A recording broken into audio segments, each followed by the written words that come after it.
Assalamualaikum and a very good day to everyone who is currently watching. I'm Nabila, and in today's video, I'm going to talk about a short story entitled Mala, written by K.S. Maniam. So just a quick overview, what we are going to talk in this video is the author's background, the plot and summary, the characteristic, and the analysis of the short story, which will consist of the theme and issues, literary devices, and also the writing style. So let's begin. Author's background. Born Subramaniam Krishnan in 1942, K.S. Maniam is a prolific writer with 3 novels, plays, and numerous short stories to his credit. He was well known for his famous book, The Return, which was taught to secondary school students. He lived with his wife and children in Subang. He passed away at 78 years old due to cancer of the bile duct. He died on 19 February 2020 at the University Malaya Medical Center in Kuala Lumpur. Despite his critically acclaimed literary achievements, Maniam is denied official recognition and public acclaim in Malaysia because he chooses to write in English rather than the national language, which is Bahasa Melayu.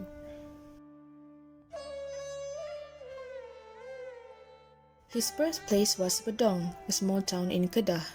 He was the descendant of a grandmother who had migrated from India to the Malay Peninsula around 1916. Maniam himself was raised in a hospital compound, where his father was the hospital dhobi or laundryman. He would accompany his parents to their second job of rubber tapping on a nearby plantation, so that he became familiar with the lifestyle of the Tamil estate workers there. Maniam attended the Tamil Estate School for a year and then insisted on transferring to the Ibrahim English School at Sungai Petani. After completing his schooling in 1960, Maniam stayed on for a few months as a teacher and then left for India to study medicine. From India, he went to England to study teacher education. On successfully completing his certificate of education, Maniam returned to Malaysia and taught in various rural schools in Kedah until 1970. His academic career commenced in 1979 when he was appointed to a lectureship in English at the University of Malaya. He retired from an associate professorship in the Department of English at that university in 1997. Plot and summary.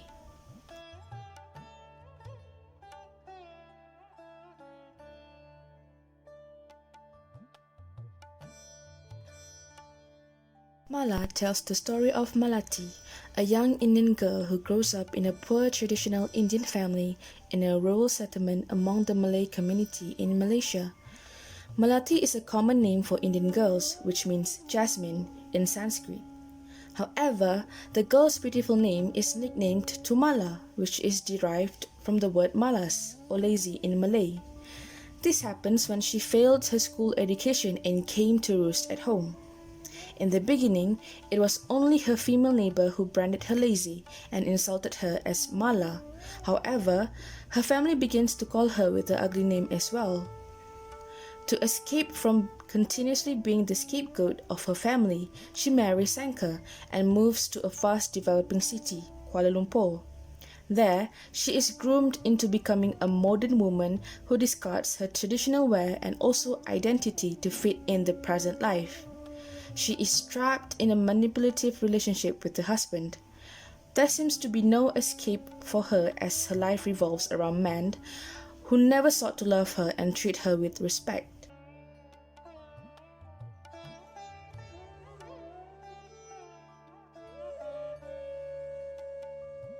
Exposition. The story introduces us to Malati, the protagonist of the story.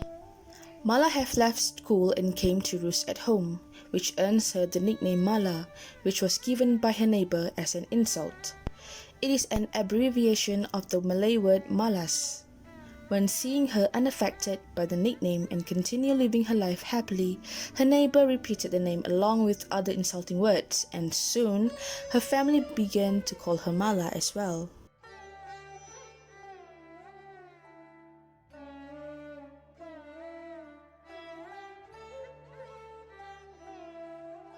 Rising action.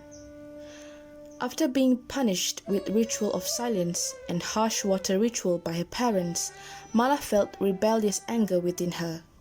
The next morning, she took a cold bath and went out, naked. Her nosy neighbor saw this and spread the news.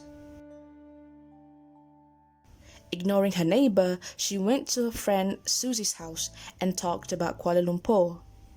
She came home late and her mother screamed in anger, "I will burn your legs! And haven't you brought the family enough shame?" That rebellious action caused her parents to bring in priests to their house and performed another ritual to get rid of her bad luck. One evening, she went to Susie's house and talked to her brother Sanka. Her neighbor, who saw this, remarked loudly, Oh, the mangoes want to fall into some man's hand." Her father heard of this and told her mother, to which she said, "Better put an end to it all." Her parents are searching for a man to marry Mala to protect the family's honor after the whole neighborhood spread bad news and claimed that Mala brings shame to the family. She left the house one evening to Susie's, where she told her that her brother is looking for a girl to marry. She asked Mala to consider it. After several failed negotiations with the man who came for her hand in marriage, Mala decided to put an end to it and announced to her family while holding a traveling bag, "I'm taking the shame out of this house." She decided to marry Sanka. The marriage was conducted without any fanfare and performed at the registry office and with no audience.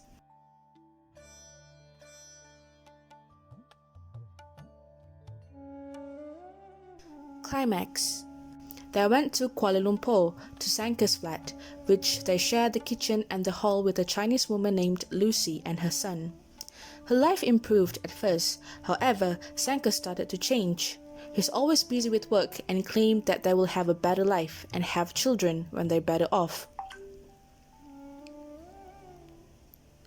To prevent any unwanted pregnancy, he takes Mala to a doctor to put a contraceptive inside her without discussing with her first.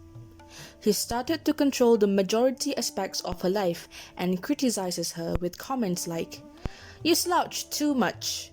Makeup mustn't be that thick. They might think you're a country cow." And, "Clothes should follow the body, not hide it." Sanka then asked her to work for him at his office. One day, an important customer came to the office and Sanka asked Mala to serve them. They had a quarrel after Mala failed to serve the customers the way she should and claimed that, "I saved you from that black hole up there. Is this how you show your gratitude?" Which Mala replied with, "All I want is a child," while sobbing. Mala didn't go to the office the next morning and only put a pillow over her head when Sanka pleaded her. He shouted, "Yes, bury yourself like an insect," and stormed out of the room.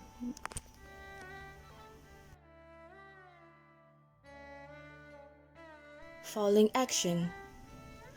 Lucy confronted Mala after the quarrel and say, "Why make unhappiness, huh? Just do what you want. How I feed that boy? Obey man. That's all."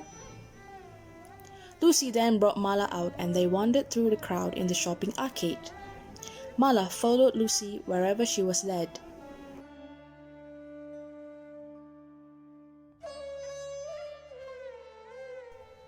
Resolution.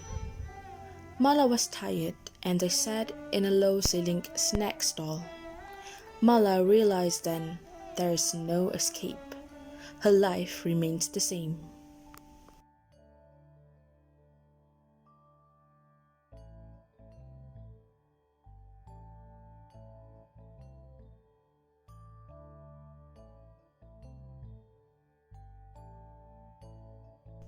Characters. So these are the characters in the short story Mala. So the first one we have the protagonist, which is Mala herself. She is an Indian girl and her real name is Malati. The name Mala was given by her nosy neighbor as an insult, and it is an abbreviation from Malay word malas, which means lazy. She is a simple girl who wants freedom and have her own identity. The next one is her father. He is a thin and tall man, and he is often seen reprimanding Mala. Apparently, he has a different version of himself outside of the house because he is always smiling.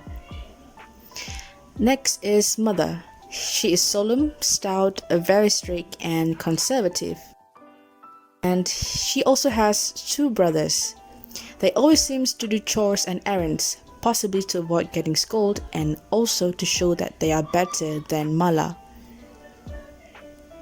Next is Sankar. He is Mala's husband. He is portrayed as responsible according to Mala's first impression. He was affectionate at first, but changed throughout the course of their marriage. He is always busy and talks about a better life, and he is controlling. Next is Susie. Susie is Sankar's sister and also Mala's friend.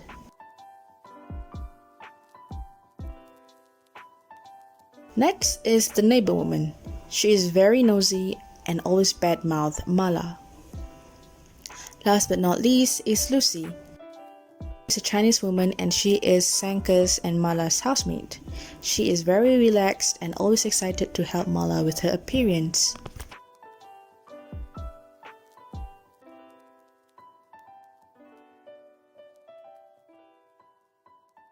Now for the analysis of the story. So as mentioned previously, this section will cover the theme and issues, the literary devices, and also the writing style. So to start off, we're going to talk about the theme and issues. So the theme of the story is pretty obvious.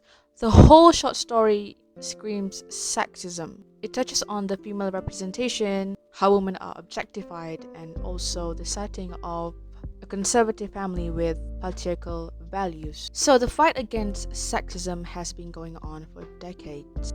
However, women in the present society still experience gender and social injustice, domestic violence, and sexual harassment on a daily basis. In many cases, conservative families with patriarchal values become a breeding ground for sexism and gender discrimination against women. The bitter reality of sexism and foul treatment experienced by women are exposed through this short story. So, to elaborate on the issue, we can look at the plot of the story. So Mala's father is a traditional Indian man. In a conservative Indian families, parents tend to prefer sons over daughters. They believe that sons are more important because they will carry the family tradition, the family name, and they will take care of the parents when they are old.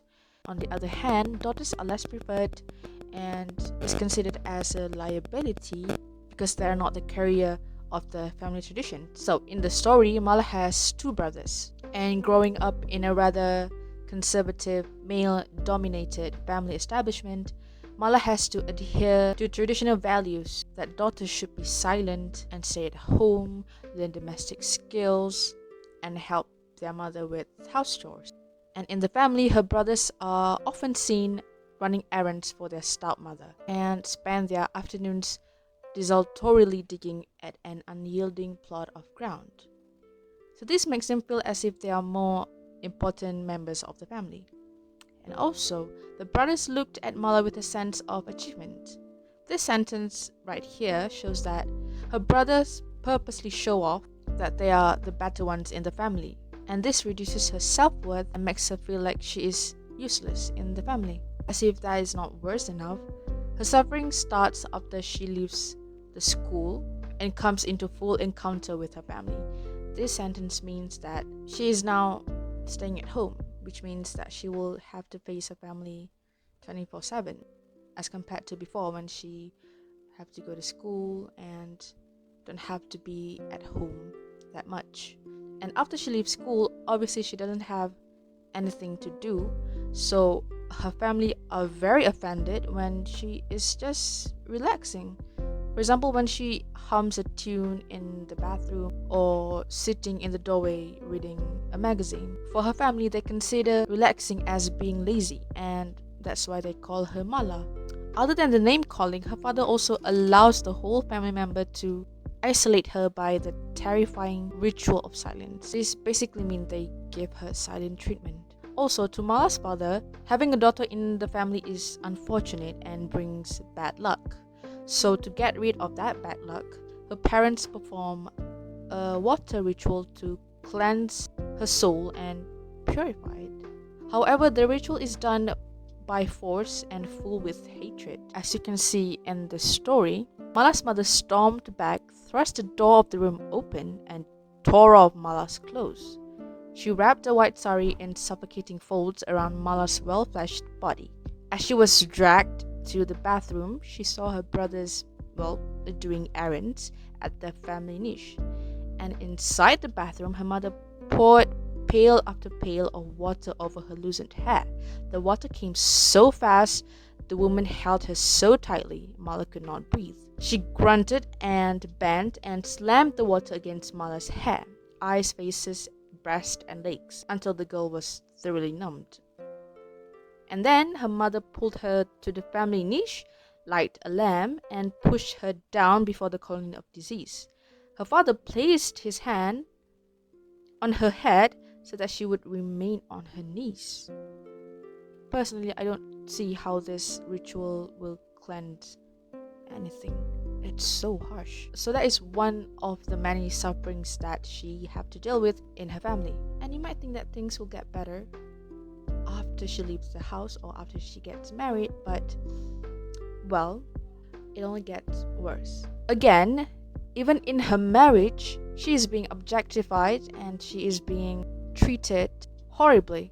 So Sanka is the name of her husband, and their marriage is not based on any romantic love notion. For Mala, the marriage is a form of escapism from the daily torment, imprisonment, boredom, and slow dying at the hands of her family and busybody neighbor. Oh my god, I hate the neighbor.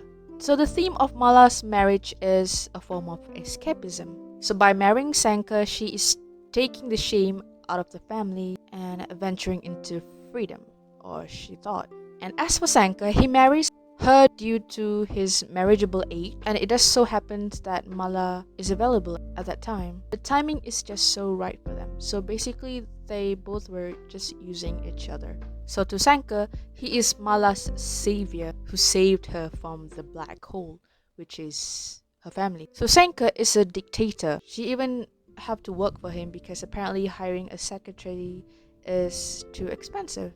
Also, he claims that he is not financially ready to have a children and promised Mala that they will have a children when they are better off. And to prevent any unwanted pregnancy, he brought Mala to the doctor and put a contraceptive inside of her without consulting her first. He decides on the matter by himself as if Mala's body or womb is his. So what I get from here is that Sanka doesn't actually want a child with Mala because he doesn't really love her. He just marries her out of convenience and timing. So that's why he was so serious about not having a children. So the ill treatment, the exploitation and harassment that Mala receives from men around her from a very young age impact her mental health. Thus in turn leave her with the feelings of numbness and unworthiness for the rest of her life. So that was the issues and the evidence of the issues in the short story.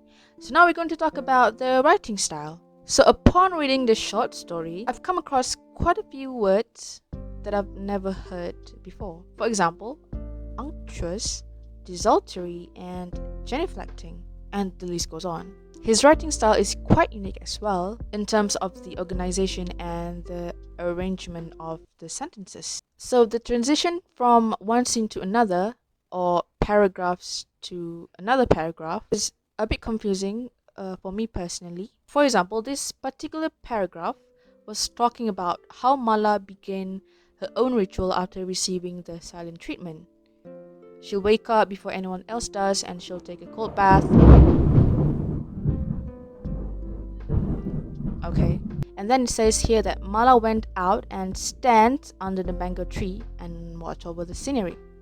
Then she turned her head towards the house when she heard a door being slammed.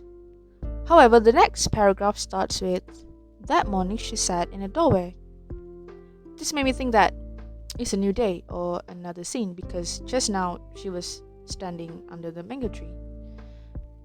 But it is actually a continuation from the previous paragraph, because it was her mother who slammed the door and came out to splash some water to her legs. It took me a while to finish reading the story. Well, maybe it's just me who had a hard time comprehending the sentences in the story, but it was a very interesting transition, in my opinion.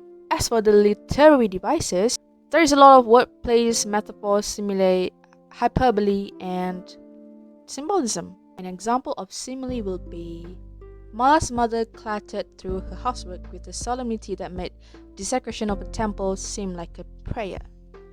And for metaphors, the examples are, voices from the neighboring houses reached her in monotonous waves.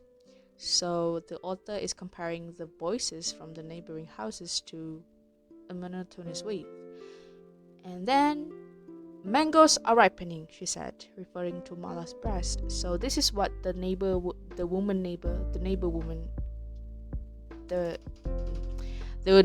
said when she saw Mala standing under the mango tree. So she is comparing her breast to the mangoes. And also, again, the neighbor is comparing Mala to mangoes. To be honest, in this sentence, I'm not sure if the mangoes is her breast again or her, but I can conclude that the mangoes is just her in general.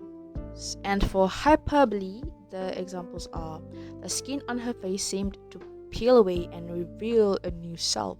Next is a scrappy cold lunch garnished by the intolerable gloom of the house. And also, pull your tongue out.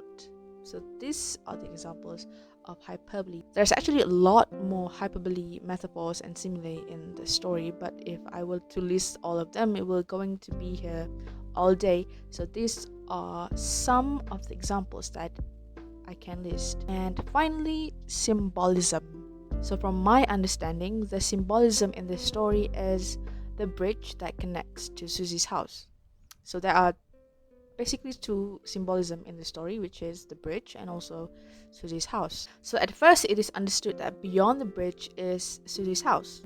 It didn't seem like it would mean anything else, but as the story goes, the author keeps on mentioning the bridge, and Mala will be seen crossing the bridge to go to Susie's house whenever she felt depressed, she felt rebellious, or she wanted change in her life. After a more humiliating situations with the man who came for her hand in marriage, she decided to take the shame out of the family and walked quickly towards the bridge. So the author used the bridge to imply that Mala finally crossed the bridge for the last time towards Susie's house. It could symbolize that the bridge is what connecting her old life with her family to her new life with Sanka. So to conclude, throughout the short story, the female character, Mala, undergoes distressing experience whose freedom of thoughts and actions is dictated by her father and her husband. However, contrary to the belief, Maniam's short story, Mala, demonstrates the need for women to fight against suppression at home or in a patriarchal or hostile society so that they would not end up like Mala. So that is all for my presentation today, and I would like to apologize if there's a point that I missed or if there's anything that lagged in this video. And thank you so much for watching and listening.